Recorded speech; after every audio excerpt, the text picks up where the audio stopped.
Hello అండి, అందరికీ నమస్కారం.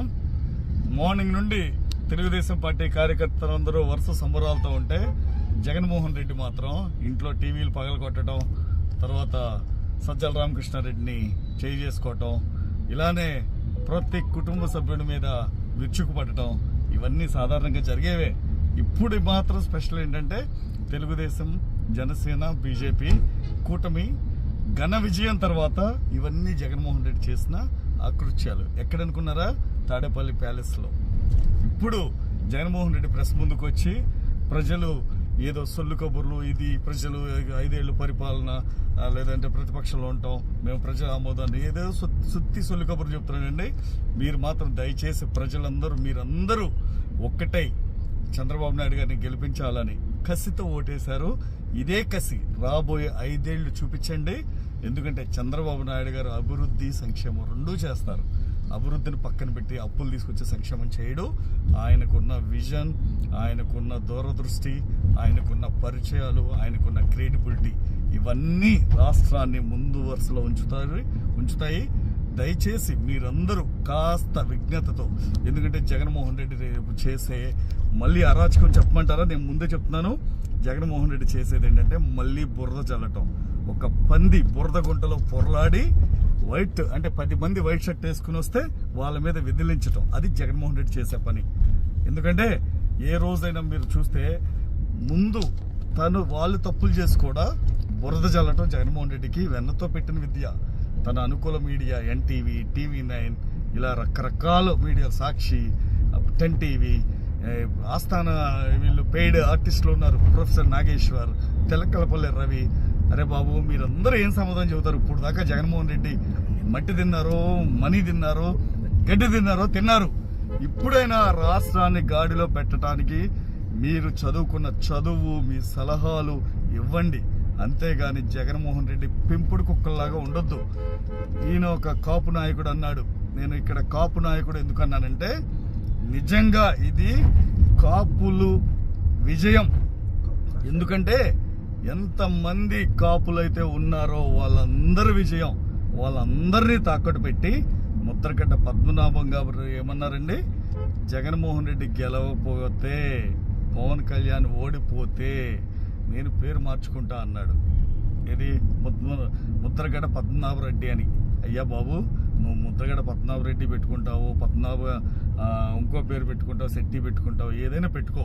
కాకపోతే నువ్వు ఒక ఛాలెంజ్ ఇసిరేటప్పుడు రాష్ట్ర ప్రజల సంక్షేమం ఇవన్నీ చూసి మాట్లాడు. ఏదో జగన్మోహన్ రెడ్డి ఇచ్చిన ప్యాకేజీలకి నువ్వు సిద్ధపడి కులాన్ని, మనుషుల్ని తాకట్టు పెట్టకు దయచేసి. తర్వాత ముఖ్యంగా ఇప్పుడు వేణుస్వామి, గతంలో వీడు ఒక పూజారి. వీడు ఎందుకంటే జనరల్గా పూజారులు మనం రెస్పెక్ట్ ఇవ్వాలి. వీడు ఒక అశ్లీల పూజారి. వీడు గతంలో కేసీఆర్ గెలుస్తాడని, రేవంత్ రెడ్డి ఓడిపోతాడని, ఇప్పుడు జగన్మోహన్ రెడ్డి గెలుస్తాడు. అరే బాబు, నువ్వేమన్నా పోతులూరు వీరబ్రహ్మం గారి వారసుడువా, లేకపోతే నువ్వేమన్నా పైనుండి దేవుడు దిగొచ్చావా? నువ్వు ఉండాల్సిన లిమిట్స్లో నువ్వు ఉండు. ఎవడు ఓడిపోతాడు, ఎవడు గెలుస్తాడని డిసైడ్ చేయాల్సింది ప్రజలు. అంతేగాని నీ ఇష్టం వచ్చినట్టు పట్టుబట్టలు వేసుకుని టీవీల ముందుకు వచ్చి యూట్యూబ్ ఛానల్స్ పెట్టుకుని నువ్వు మాట్లాడుతూ ఉంటుంటే, సొల్లు చెప్తుంటే ప్రజలు వినరు.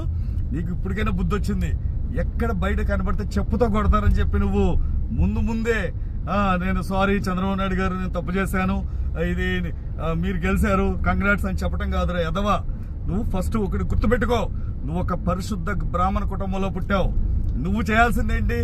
నువ్వు ఏదన్నా నీకు చెప్పగలిగితే సరైన జాతకాలు చెప్పు, జ్యోతిష్కం చెప్పు, లేదా అర్చకత్వం చేసుకో.